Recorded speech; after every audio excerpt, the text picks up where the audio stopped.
Salut tout le monde! Aujourd'hui, on va faire un mouvement de solo jazz qui s'appelle le Suzy Q. Pour faire ce mouvement, il faut transférer le poids d'un pied à l'autre, comme on fait quand on marche. On va commencer avec le pied droit en avant et le pied gauche en arrière. On va faire osciller le poids d'avant en arrière dans un mouvement de pendule. À chaque fois qu'on transfère le poids du pied droit au pied gauche, on va aussi se déplacer un peu à gauche, comme ça. On veut garder le poids au milieu des deux pieds, en appuyant le talon du pied droit et les orteils du pied gauche. On ne veut pas soulever le reste du pied, mais c'est important de placer le poids au bon endroit. On continue à se déplacer à gauche. Comme le poids se trouve sur le talon, le pied s'ouvre vers l'extérieur automatiquement.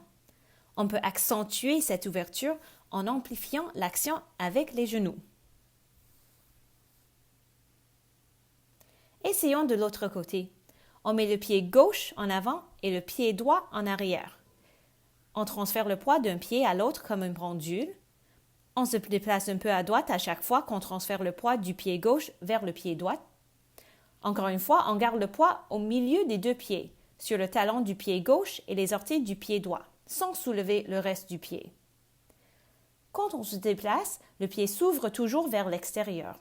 On amplifie cette ouverture en ouvrant et en fermant les genoux pour accentuer le mouvement. Voici le Suzy Q de dos.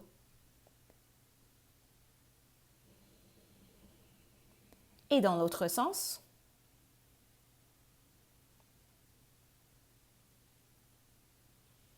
On peut aussi ajouter des variations. Je ne vous ai montré que le mouvement de base. On peut faire des gestes avec les bras, on peut utiliser tout le corps, etc. Et voilà, c'était le Suzy Q.